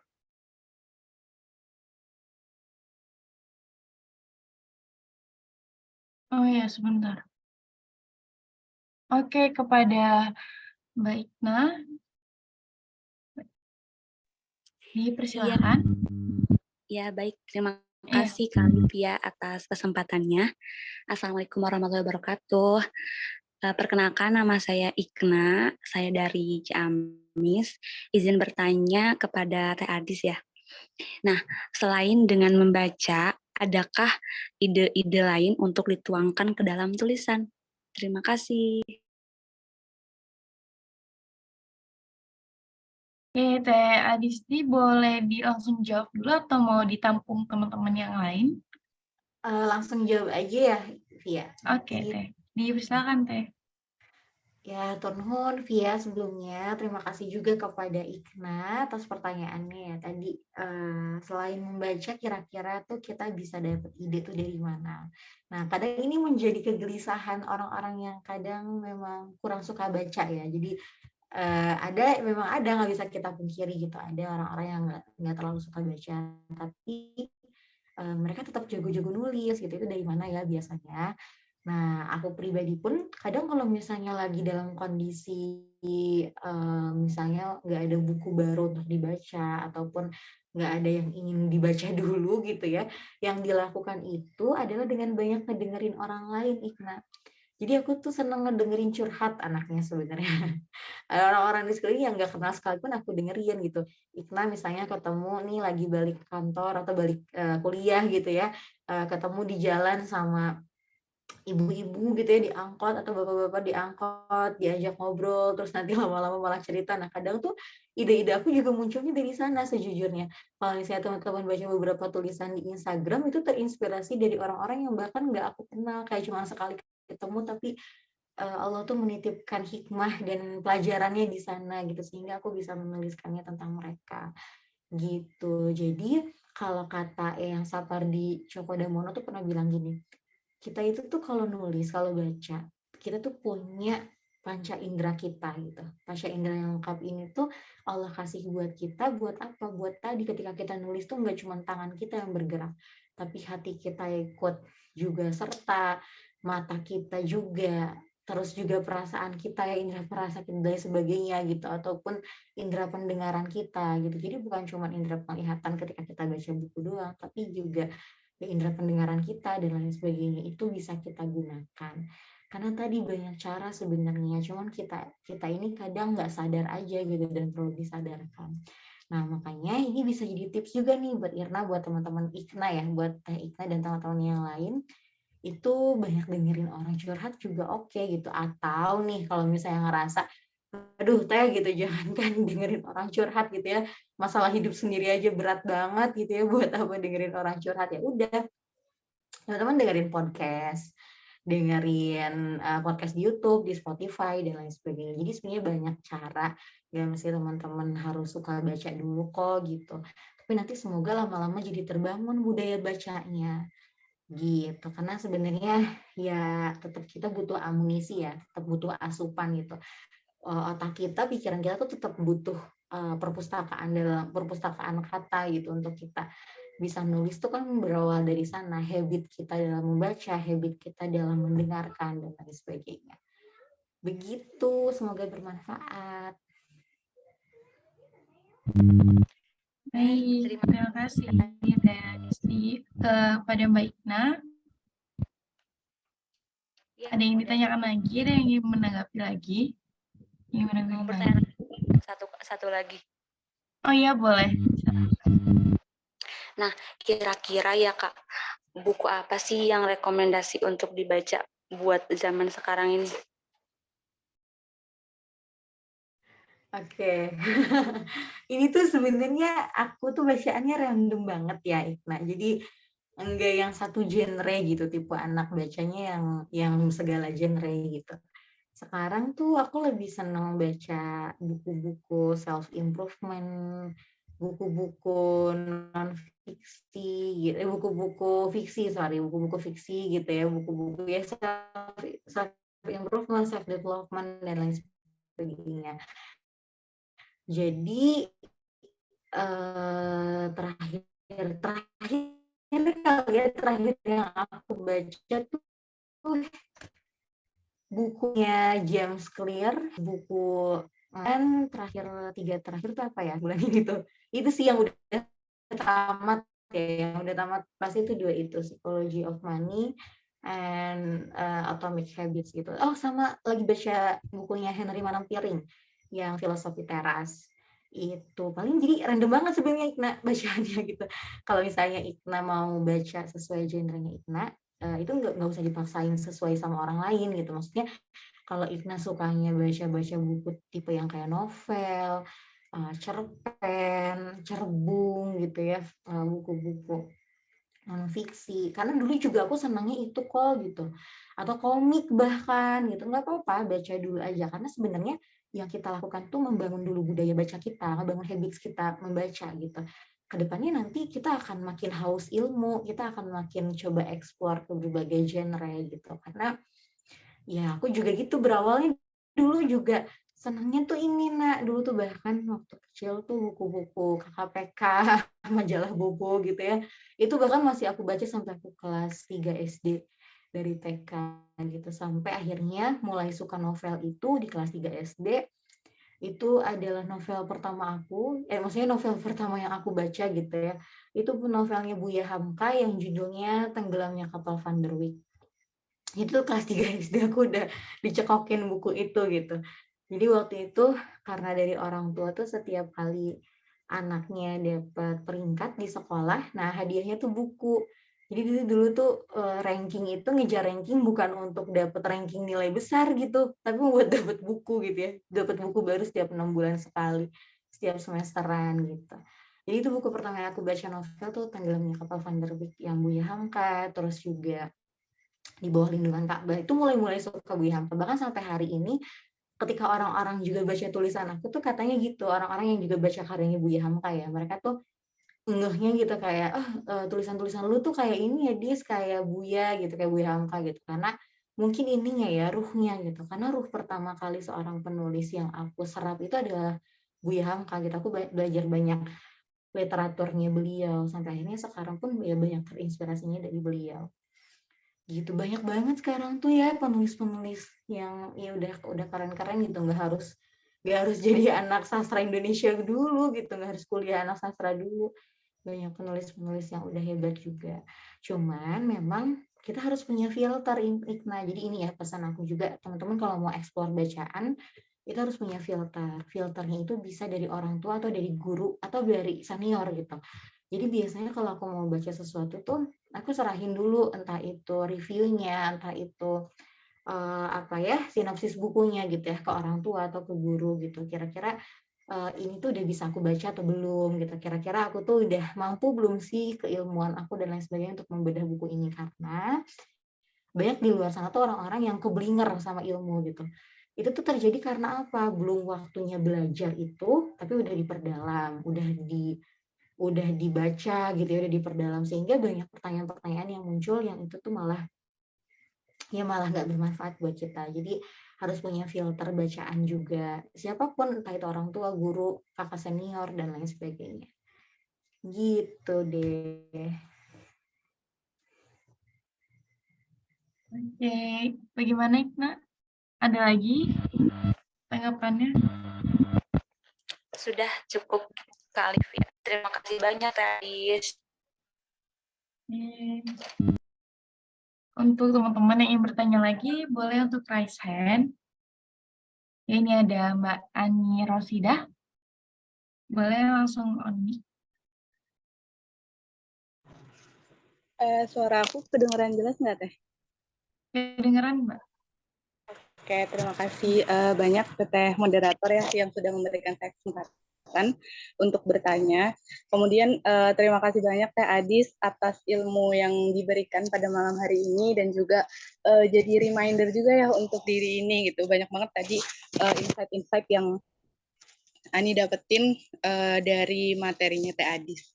Mungkin ini aja sih Teh yang pengen ditanyain tuh dari keresahan diri aku sendiri gitu. Mungkin dulu Teteh pernah ada di posisi ini juga gitu. Mungkin pengen nanyanya yang gini Teh. Apa yang mungkin Teteh lakukan saat Teteh itu lagi ngerasa capek atau lagi ngerasa terpuruk gitu. Kayak misalkan Teteh kan suka nulis nih Teh. Jadi tulisan itu tuh udah nggak jadi sumber semangatnya Teteh gitu. Terus kayak mungkin bikin konten itu udah bukan menjadi hal yang Teteh anggap seru kayak sebelum-sebelumnya gitu Teh.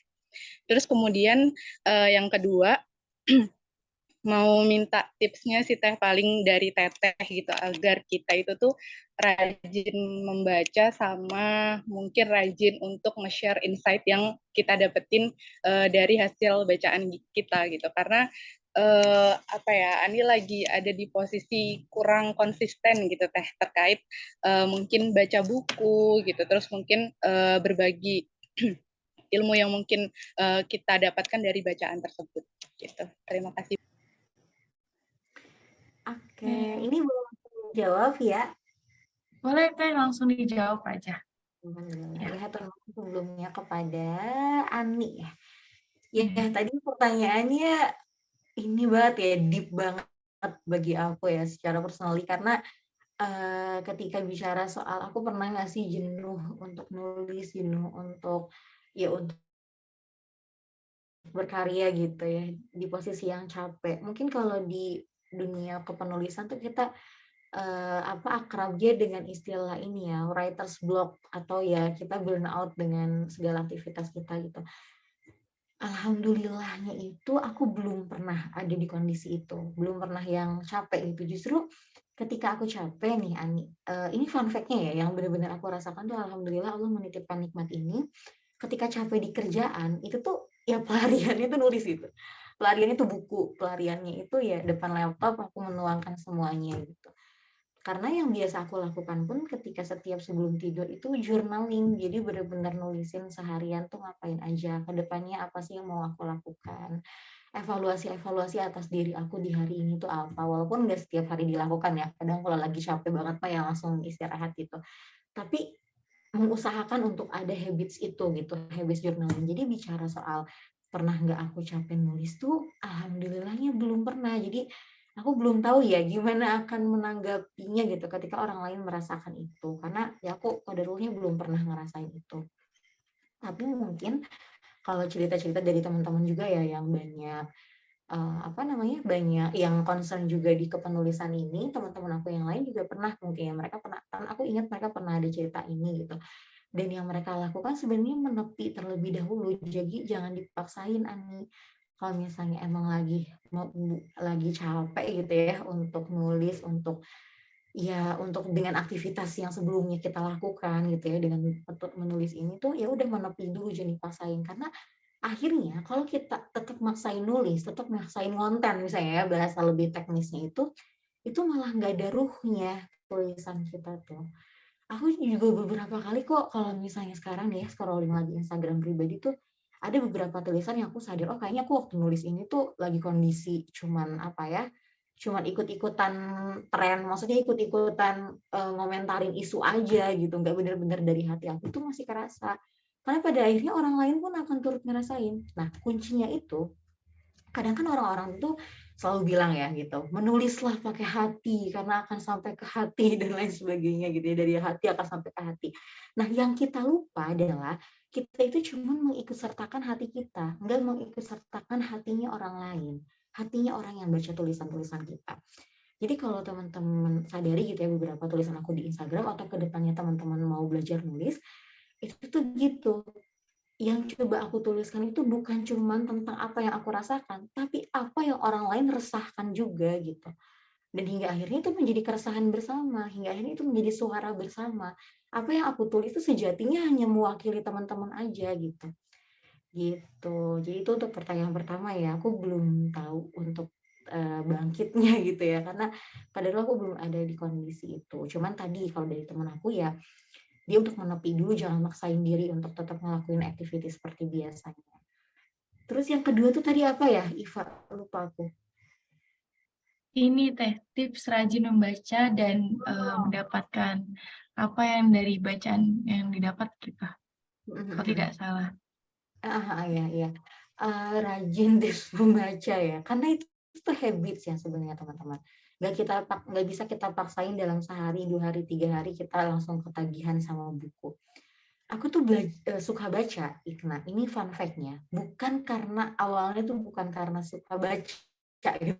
Maksudnya literally suka baca buku, baca setiap tulisan. Jadi dulu tuh setiap baca buku, entah itu KKPK, Bobo, kan kalau majalah anak tuh majalah-majalah ya, bahkan sampai sekarang tuh si bukunya tuh harum, buku baru tuh harum gitu, harum buku gitu. Nah, aku tuh suka baca tuh karena harum bukunya dulu, enggak dari hal-hal filosofis lainnya bagaimana aku akhirnya jatuh cinta sama buku. Awalnya jatuh cinta sama buku tuh ya seneng nyium buku gitu, seneng nyium bau buku baru, buku lama tuh seneng, enak banget gitu.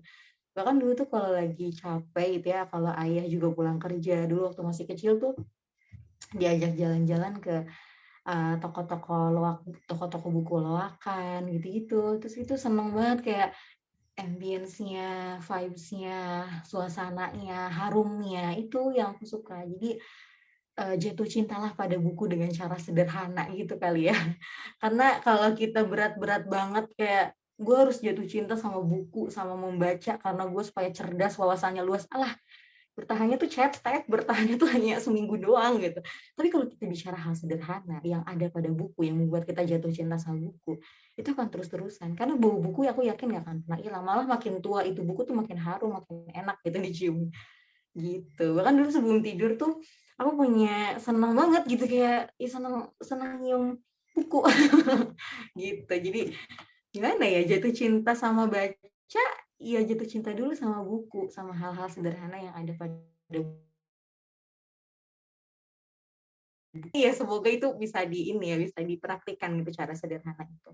Terus kemudian ketika bicara soal kita sharing ke orang lain dari hasil bacaan kita, nah ini tuh sebenarnya mindset ya, ini perspektif gitu. Aku tuh kalau baca buku, ibaratnya nih otak tuh komputer gitu ya. Terus kita baca buku nih, dapat inputan data banyak banget, dan kalau nggak dituangin lewat tulisan atau sharing ke orang lain, itu tuh penuh otak tuh gitu. Kayak ruwet aja gitu aku tuh kebawa. Jadi makanya setiap aku baca buku, sekarang aku lagi coba habitsnya tuh nge-share ke Instagram gitu. Seenggaknya ada 3-5 insight yang aku dapat dari satu buku gitu. Kira-kira apa nih yang mau aku bedah dari buku ini? Apa nih yang orang lain tuh mesti tahu dari buku ini? Karena kasihan sih, capek otaknya gitu ya. Udah ditampung banyak buku, terus nggak kita coba keluarin gitu. Jadi mindsetnya itu, karena kita udah dititipin sama Allah ilmu ini untuk seneng buku, untuk baca buku ini, tuh sayang aja kalau kita nggak share itu ke orang lain. Dan ya kasihan lah mumet di kitanya gitu. Dan kadang-kala tuh gini, Ani, jadi ketika kita share nih ya di sosial media dan lain sebagainya, itu bisa kita baca ulang. Jadi pengen baca buku ini tuh, oh ada nih di sini gitu. Ini membantu banget kalau teman-teman masih kuliah ya, suka sama buku tuh, karena aku ngerasain banget jadi mudah gitu waktu skripsian tuh.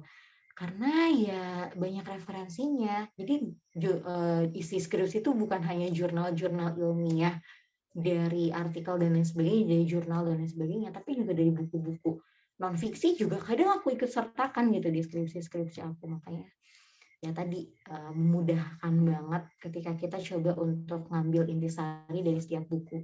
Karena nanti kalau butuh buku itu lagi tuh nggak mesti baca full satu buku, tapi kita lihat intisari yang udah pernah kita tulis gitu.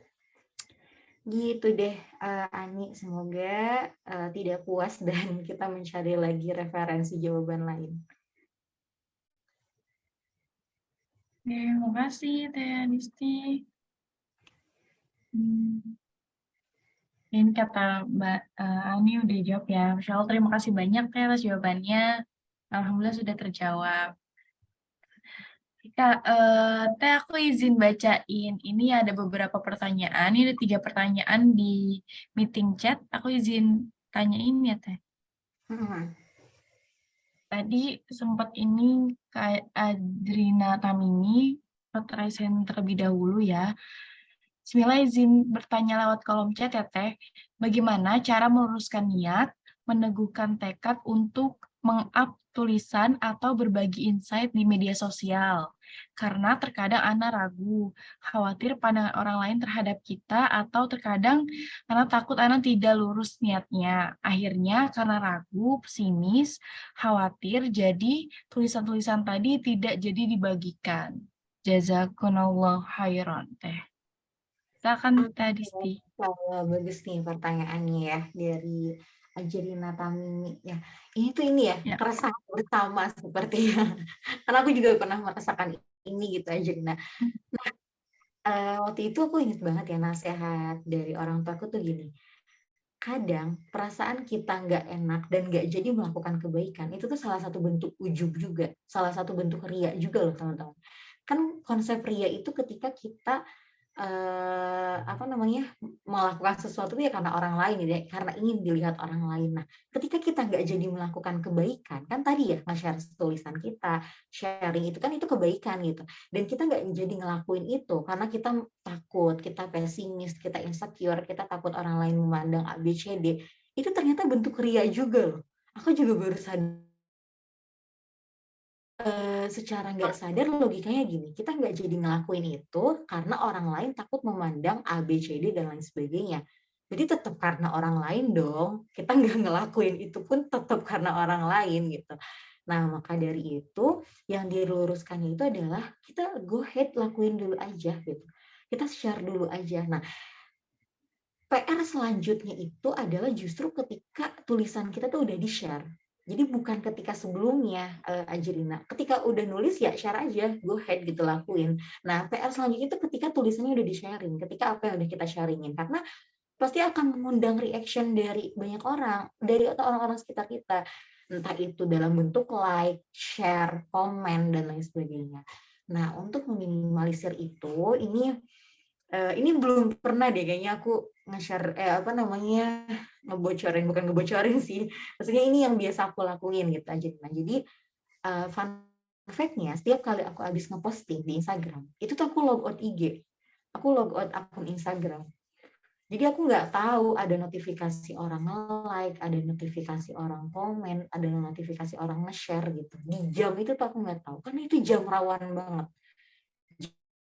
Yang rawan banget karena pasti secara naluri itu kita pengen ada yang ngesukain, kita pengen ada yang suka sama tulisan kita, ada yang pro sama tulisan kita, ada yang menyukai itu naluri manusia dan nggak apa-apa gitu, itu manusiawi. Nah, selanjutnya itu bagaimana kita mengontrol perasaan kita.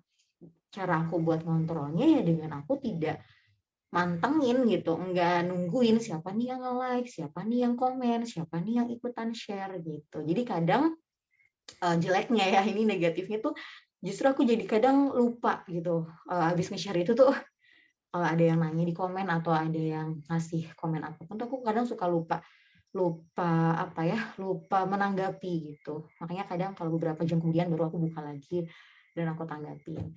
Gitu itu ini ya life hacks-nya kali ya supaya menjaga hati kita dan kontrol perasaan kita tuh itu. Tadi jadi jangan ngerasa duluan di awal nggak enak, insecure, pesimis dan lain sebagainya, takut orang lain menganggap ABCD, karena PR selanjutnya tuh sebenarnya gimana kita mengontrol itu semua setelah kita publish justru, bukan sebelumnya. Gitu aja, Rina. Terima kasih, Teh Disti. Bagaimana Kak Jerina Tamimi? Ya, alhamdulillah sudah terjawab Teh. Ya, jazakumullah khairah.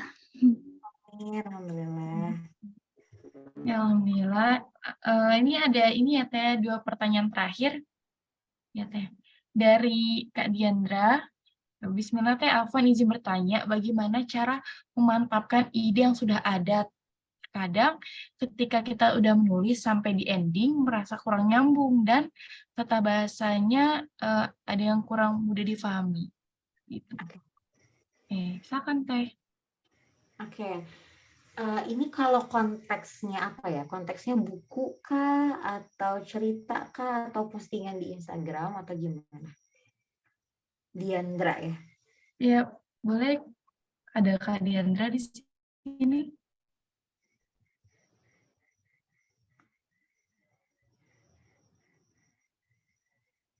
Oh, ini kali ya. Konteksnya ini mungkin ya. Apa namanya? Cerita dan Cerita. postingan. Oke, ya. Nah, ini tuh ada yang namanya, aduh aku lupa ya istilahnya. Intinya first readers kita. Jadi first readers itu adalah orang yang tahu dari konten mentahnya, gitu, dari tulisan mentahnya. Nah, biasanya kalau misalnya aku nge-share sesuatu di Instagram itu, tadi ya lagi-lagi aku balik ke orang tua gitu. Jadi orang tua aku selalu tahu lah apa yang aku share di Instagram. Nah, sebelum aku share ke orang banyak tuh aku coba untuk apa ya, kalau tulisan ilmiah tuh ya konsultasi dulu lah gitu. Ini gimana nih, ini udah bagus, udah bisa dipahami nggak, pesannya sampai atau enggak, dan lain sebagainya. Nah, kalau misalnya teman-teman saya tidak mendapat, belum tahu nih siapa yang jadi first leader teman-teman harus punya mentornya dan lain sebagainya, itu bisa kok ke teman sebaya gitu, teman di kampus, teman organisasi dan lain sebagainya. Walaupun mereka kurang paham kepenulisan misalnya, tapi bisa kita libatkan. Kayak misalnya nih, nanti Diandra tuh bisa nge-share dulu ke teman sekelasnya atau teman sebayanya gitu, teman mainnya. Ini kira-kira kalau aku share ini, kamu sendiri tuh paham gak sih tulisan aku gitu? Kamu sampai nggak pesan yang aku maksudkan gitu. Jadi supaya dapat feedback terlebih dahulu.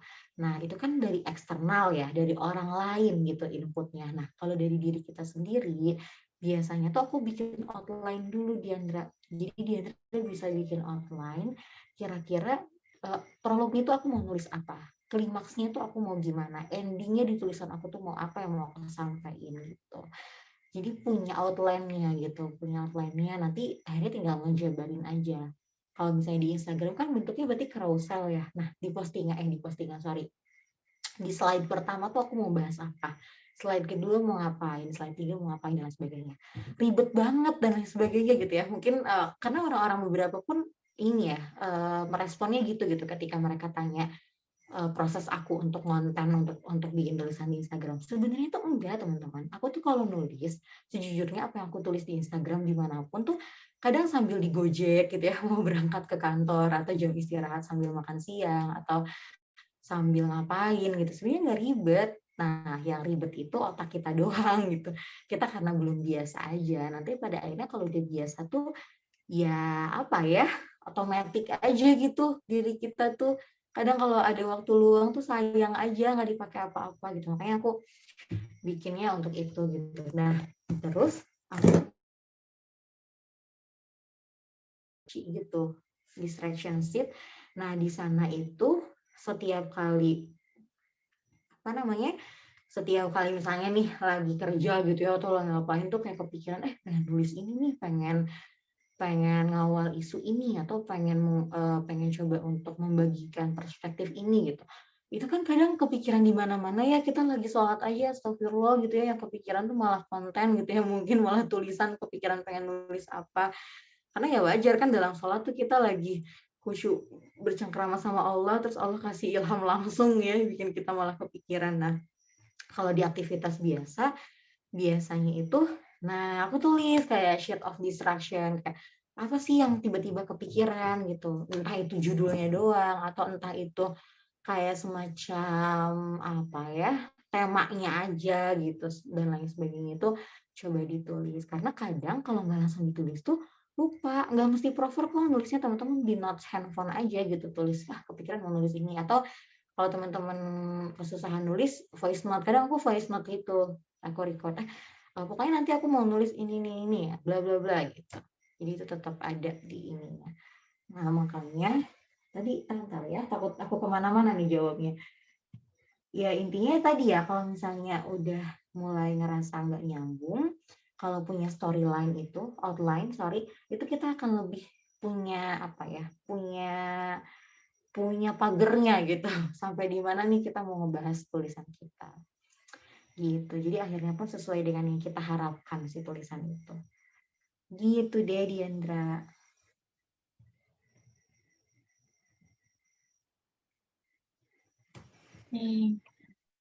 Bagaimana Kak Diandra?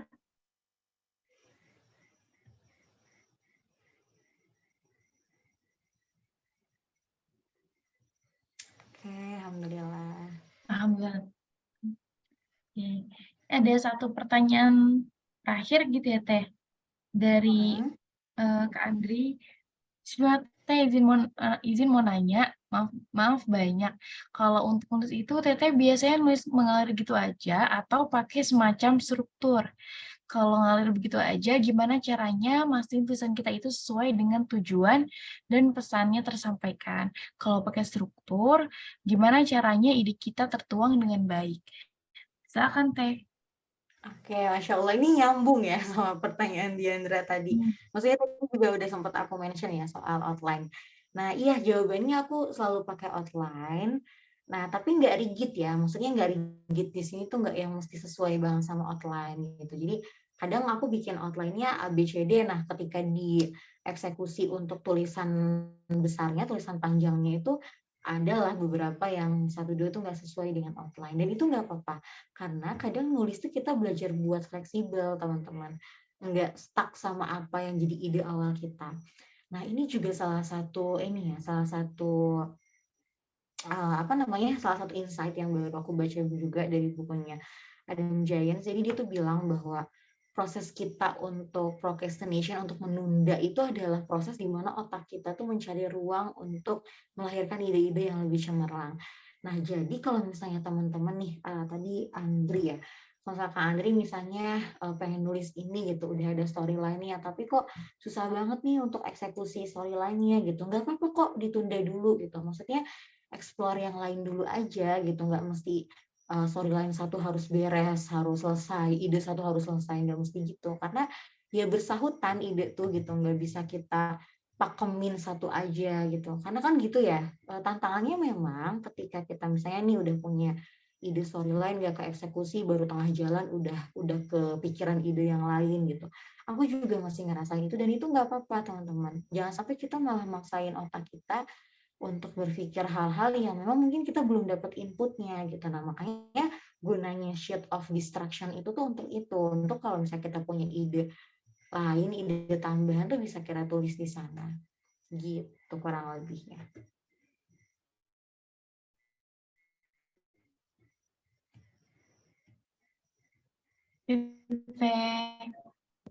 Bagaimana Andri? Makasih Teh. Oke. Mengingat waktu juga nih Teh, mungkin tadi pertanyaan Kak Andri menjadi pertanyaan terakhir ya Teh di diskusi hari ini. Oke, untuk karena sesi pertanyaan jawabnya sudah habis, aku izin sedikit gitu ya mengulas tadi apa aja yang dibahas. gitu ya. Jadi memang pentingnya menulis itu bisa juga dijadikan sarana kita untuk mengajak pada kebaikan gitu ya. Gimana tadi Teh Adisi sendiri juga kata gitu ya, kalau misalkan menurut Teh Adisi sendiri menulis itu adalah untuk sedekah aku gitu ya, Masya Allah, untuk sedekah gitu ya. Dan juga apa namanya, dan juga gimana caranya kita bisa memanfaatkan gitu ya, memanfaatkan atau meluaskan tulisan kita gitu ya, dan juga meluaskan apa yang mau kita sampaikan, itu dilihat juga dari bagaimana kita bisa menghargai keadaan lingkungan sekitar, dan juga melihat apa namanya, tujuan dari kita menulis suatu hal seperti itu.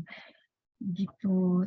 Dan tadi kurang lebih dari pertanyaan tanya jawabnya juga, ya dari bagaimana kita bisa memanfaatkan panca indera kita, tidak hanya dari tulisan, tidak hanya dari tangan yang bergerak, tapi juga kita menggunakan telinga untuk mendengarkan cerita orang lain, kita juga menggunakan mata untuk membaca, dan juga menggunakan hati gitu ya untuk menulisnya.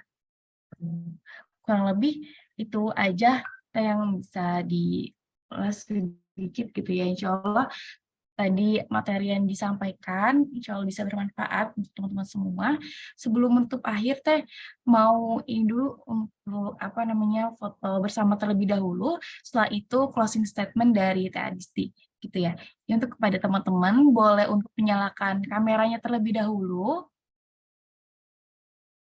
Dimohon untuk menyalakan kameranya terlebih dahulu. Oke. Ditunggu ya sampai 21.25.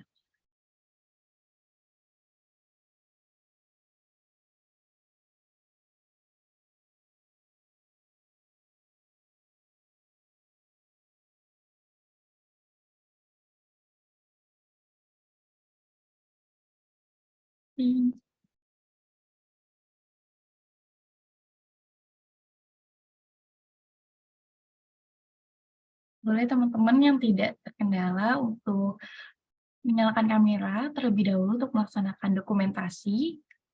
Tunggu sampai pukul 21.25.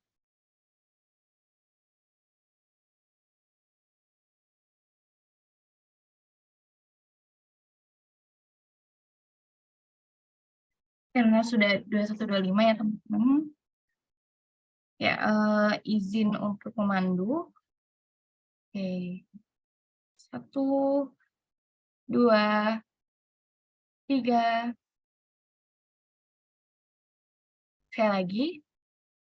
1, 2, 3. Oke, terima kasih teman-teman semua. Kembali lagi kepada Teh Disti untuk memberikan closing statement-nya. Alhamdulillahirrabbilalamin. Terima kasih Via yang sudah memandu acara pada malam hari ini. Semoga apa yang tadi kita bahas bersama, kita diskusikan bersama, itu ada manfaatnya buat teman-teman semuanya. Dan sekali lagi, ini adalah titipan dari Allah. Semua yang tadi disampaikan, yang teman-teman terima, yang menjadi diskusi kita pada malam hari ini adalah ilmu-ilmunya Allah. Allah menitipkannya kepada kita semua. Nah, tanggung jawab kita itu untuk salah satu menghargai ilmu adalah dengan mengamalkannya. Jadi aku menunggu betul eksekusi dari teman-teman semuanya yang hadir di sini. Suatu saat mungkin bisa baca-baca lagi karya-karyanya teman-teman di media sosial, dan aku mau kita sama-sama percaya sama mimpi-mimpi kita. Gak ada yang gak mungkin, gak ada yang gak bisa Allah wujudkan selagi kita menangguhkan seluruh pengharapan kita pada Allah. Karena sejatinya apa yang aku rasakan hari ini, 23 tahun perjalanan aku hidup di dunia ini, semuanya itu rasanya tuh penuh dengan keajaiban Allah. Allah datangkan beribu-ribu keajaiban yang itu tuh luar biasa sekali. Nah, barangkali teman-teman hanya belum sadar aja dengan keajaiban-keajaiban itu. Makanya mulai kenali diri sendiri, mulai beranikan diri untuk membagikan karya-karya teman-teman ke orang lain, karena barangkali wasilahnya kita masuk surganya Allah itu lewat tulisan-tulisannya kita. Sekian akhirul kalam, aku qouli hada wa astagfirullah li wa lakum. Wassalamualaikum warahmatullahi wabarakatuh. Waalaikumsalam warahmatullahi wabarakatuh. Jazakillah khair Teh. Terima kasih Rizky. Oke. Terima kasih banyak, Gusti. Iya. Oke. Dari juga di penghujung acara, teman semua.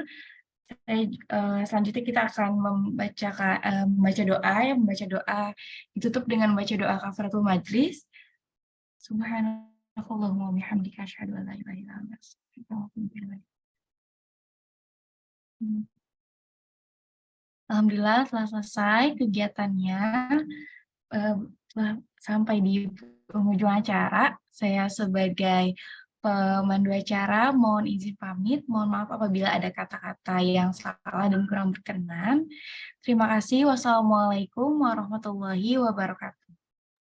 Waalaikumsalam warahmatullahi wabarakatuh. Matur nuhun via semuanya. Ya, turun Teh. Iya, aku izin live duluan ya.